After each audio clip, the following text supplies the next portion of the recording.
अच्छा जी, नेक्स्ट हमारा टॉपिक है आयनिक कंपाउंड्स। तो ये जो आयनिक कंपाउंड्स होते हैं ये ज़्यादातर सॉलिड फॉर्म में, क्रिस्टल्स की फॉर्म में एग्जिस्ट करते हैं। आयनिक कंपाउंड जो है वो आइंस के मिलने से बनते हैं, इसलिए इसके हम कह सकते हैं कि ये इसमें आइंस होते हैं, इसके अंदर मॉलिक्यूल्स नहीं होते। और एक आइन जो है उस पर पॉजिटिव चार्ज होता है और दूसरे पर नेगेटिव चार्ज होता है। तो ये नेगेटिव और पॉजिटिवली चार्ज जो आइंस हैं ये एक दूसरे के साथ इस फॉर्म में कंबाइन होते हैं कि हर नेगेटिव के साथ एक पॉजिटिव जो है वो अटैच हो। और इनके दरम्यान में, क्योंकि ये ऑपोजिट चार्जेस होते हैं, इसके इनके दरम्यान में जो अट्रैक्शन की फोर्स होती है, इलेक्ट्रोस्टैटिक फोर्स होती है, वो काफ़ी ज़्यादा स्ट्रॉन्ग होती है।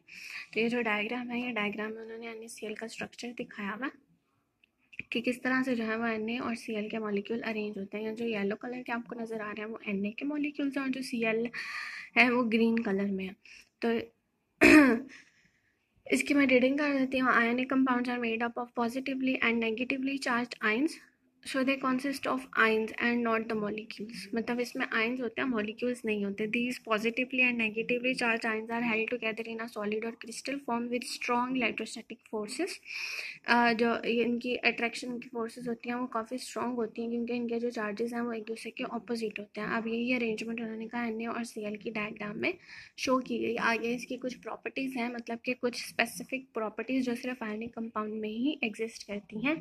तो सबसे पहली जो इसकी प्रॉपर्टी है वो ये है कि आयनिक कंपाउंड जो है वो ज़्यादातर क्या होते हैं, क्रिस्टलाइन सॉलिड होते हैं, मतलब क्रिस्टल्स के फॉर्म में होते हैं और सॉलिड होते हैं। जैसे नमक होता है ना, तो नमक को अगर आप देखें तो क्रिस्टल के फॉर्म में होता है और सॉलिड फॉर्म में ही ज़्यादातर जो आयनिक कंपाउंड्स हैं वो एग्जिस्ट करते हैं।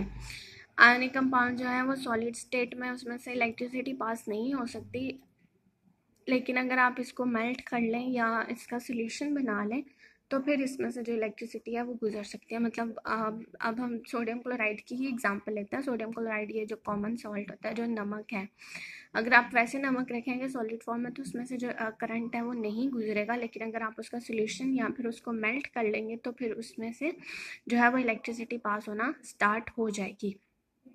अगली इसकी प्रॉपर्टी है, क्योंकि इनमें इलेक्ट्रोस्टैटिक फोर्सेस जो हैं वो काफ़ी ज़्यादा स्ट्रॉन्ग होती हैं, ये एक दूसरे को जो है वो स्ट्रॉन्ग फोर्स के ज़रिए इसमें बॉन्ड बना हुआ होता है। तो फोर्स जितनी ज़्यादा स्ट्रॉन्ग होती है उसको तोड़ने के लिए एनर्जी भी आपको उतनी ही ज़्यादा देनी पड़ती है। आयनिक कंपाउंड के मेल्टिंग और बॉइलिंग पॉइंट बहुत हाई होते हैं, क्योंकि ये सॉलिड होता है ना। जब सॉलिड होता है तो सॉलिड पहले मेल्ट होता है, फिर उसके बाद वो बॉइलिंग की स्टेट में आता है। तो पहले उसका मेल्टिंग पॉइंट चेक करते हैं, फिर उसका बॉइलिंग पॉइंट चेक करते हैं। हम यहाँ पे सोडियम क्लोराइड की ही एग्जांपल है कि मेल्टिंग पॉइंट इसका कितना है, 800 डिग्री सेल्सियस, मतलब 800 डिग्री सेल्सियस पे जब आप जाएंगे, इतना ज़्यादा टेम्परेचर हाई करेंगे, तब सोडियम नमक जो है वो मेल्ट होना स्टार्ट होता है।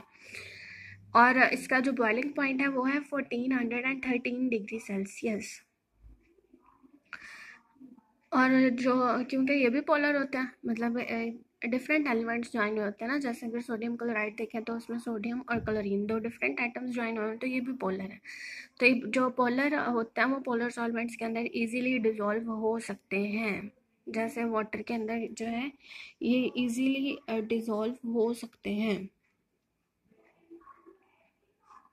वाटर के अंदर जो है वो हाई डाइलेक्ट्रिक कांस्टेंट होता है, मतलब वाटर जो है वो खुद भी वाटर के अंदर जो है वो ऑपोजिट चार्जेस प्रेजेंट होते हैं।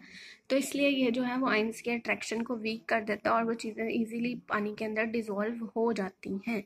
मतलब जब पानी में आप कोई चीज़ डालते हैं, जैसे अब ये सोडियम क्लोराइड है, तो पानी पहले अपने आइंस में डिस्ट्रीब्यूट होगा। मतलब जो वाटर है, पहले वाटर अपने आइंस में कन्वर्ट होगा। फॉर एग्जांपल मैं यहाँ पे जो है वो लिखती हूँ, ये क्या है, H2O, ये वाटर का फॉर्मूला। अब ये जब अपने इसकी आयनाइजेशन होगी तो ये कन्वर्ट हो जाएगा H positive plus OH negative ions.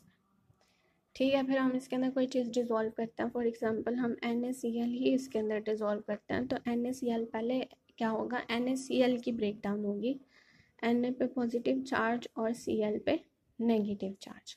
तो फिर क्या होता है कि ये जो पॉजिटिव और नेगेटिव और ये पॉजिटिव और नेगेटिव ये आपस में एक दूसरे के साथ ऐसे बॉन्ड बना सकते हैं।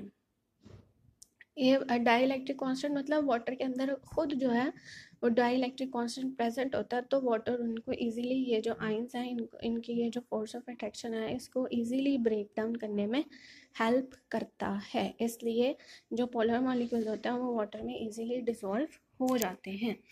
ये आपने इसकी सारी प्रॉपर्टीज लर्न करनी है। Ionic compounds are mostly crystalline solids. Ionic compounds in solid state have negligible electrical conductance, but they are good conductor in solution and in the molten form. It is due to the presence of free ions in them.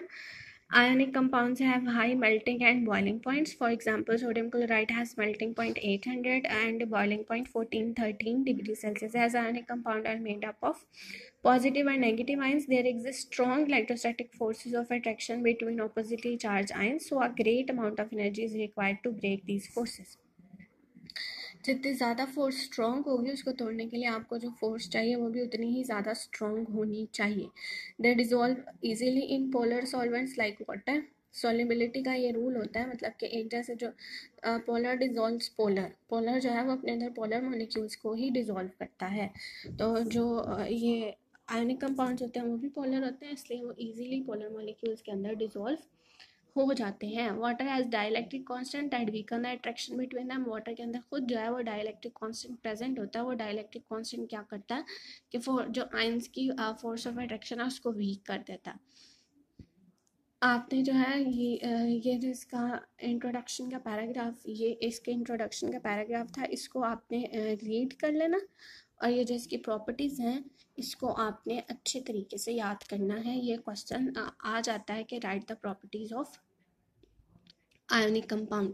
तो ये जो properties हैं ये आपने बहुत अच्छे तरीके से लर्न करनी है और साथ में ये जो टेस्ट योरसेल्फ के आंसर्स मैंने आपको बताए हैं ये भी आपने लर्न करने हैं। ये जो प्रॉपर्टीज़ हैं ये 4 प्रॉपर्टीज़ हैं। 4 की 4 प्रॉपर्टीज़ जो हैं ये आपने लर्न करनी है। ये शॉर्ट में भी आ सकती हैं और लॉन्ग में भी आ सकती हैं।